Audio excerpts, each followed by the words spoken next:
महाशिवरात्रि व्रत कथा। चित्रभानु नामक एक शिकारी था। जानवरों की हत्या करके वह अपने परिवार को पालता था।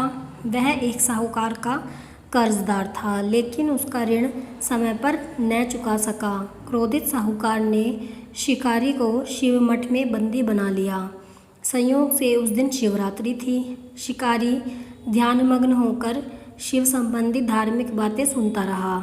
चतुर्दशी को उसने शिवरात्रि व्रत की कथा भी सुनी। शाम होते ही साहूकार ने उसे अपने पास बुलाया और ऋण चुकाने के विषय में बात की। शिकारी अगले दिन सारा ऋण लौटा देने का वचन देकर बंधन से छूट गया। अपनी दिनचर्या की भांति वह जंगल में शिकार के लिए निकला, लेकिन दिन भर बंदी गृह में रहने के कारण भूख प्यास से व्याकुल था।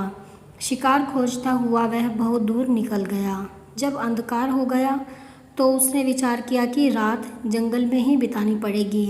वह वन एक तालाब के किनारे एक बेल के पेड़ पर चढ़कर रात बीतने का इंतज़ार करने लगा। बिल्व वृक्ष के नीचे शिवलिंग था, जो बिल्व पत्रों से ढका हुआ था। शिकारी को उसका पता न चला। पड़ाव बनाते समय उसने जो टहनियाँ तोड़ी वे संयोग से शिवलिंग पर गिरती चली गई। इस प्रकार दिन भर भूखे प्यासे शिकारी का व्रत भी पूरा हो गया और शिवलिंग पर बिल्व पत्र भी चढ़ गए। एक पहर रात्रि बीत जाने पर एक गर्भिणी हिरनी तालाब पर पानी पीने पहुंची।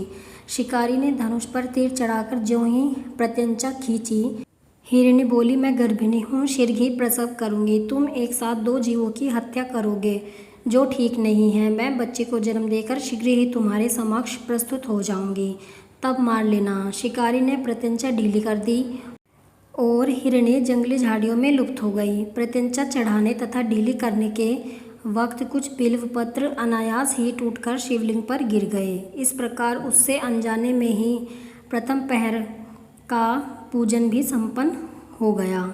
कुछ ही देर बाद एक और हिरनी उधर से निकली। शिकारी की प्रसन्नता का ठिकाना न रहा। समीप आने पर उसने धनुष पर बाण चढ़ाया।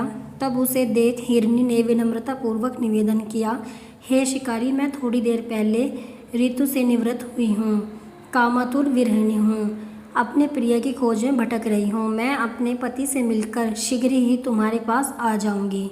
शिकारी ने उसे भी जाने दिया। 2 बार शिकार को खोकर उसका माथा ठनका। वह चिंता में पड़ गया। रात्रि का आखिरी पहर बीत रहा था। इस बार भी धनुष से लगकर कुछ बेलपत्र शिवलिंग पर जा गिरे तथा दूसरे प्रहर की पूजन भी संपन्न हो गई। तभी एक अन्य हिरनी अपने बच्चों के साथ उधर से निकली। शिकारी के लिए यह स्वर्णिम अवसर था। उसने धनुष पर तीर चढ़ाने में देर नहीं लगाई।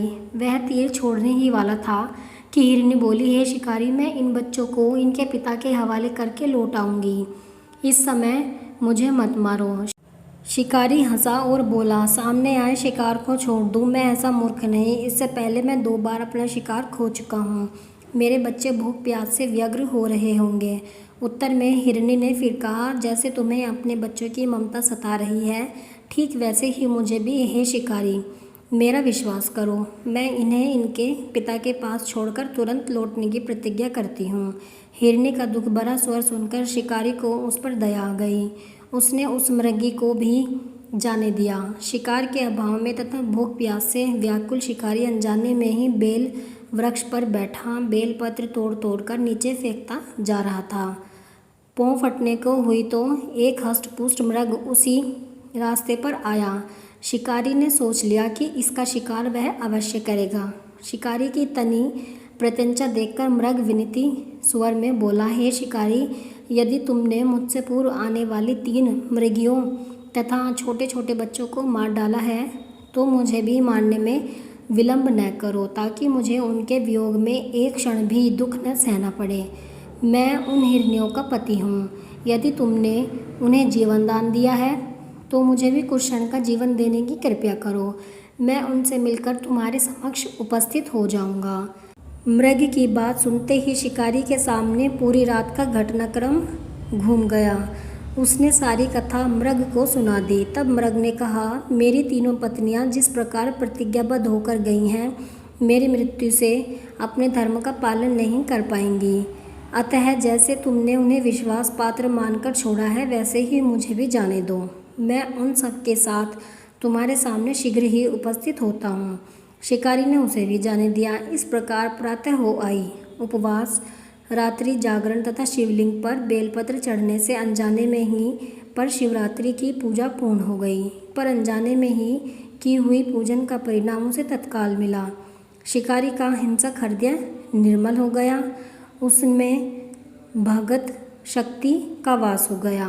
थोड़ी ही देर बाद वह मृग सपरिवार शिकारी के समक्ष उपस्थित हो गया ताकि वह उनका शिकार कर सके। किंतु जंगली पशुओं की ऐसी सत्यता, सात्विकता एवं सामूहिक प्रेम भाव देखकर शिकारी को बड़ी ग्लानि हुई। उसने मृग परिवार को जीवनदान दे दिया। अनजाने में शिवरात्रि के व्रत का पालन करने पर शिकारी को मोक्ष और शिवलोक की प्राप्ति हुई।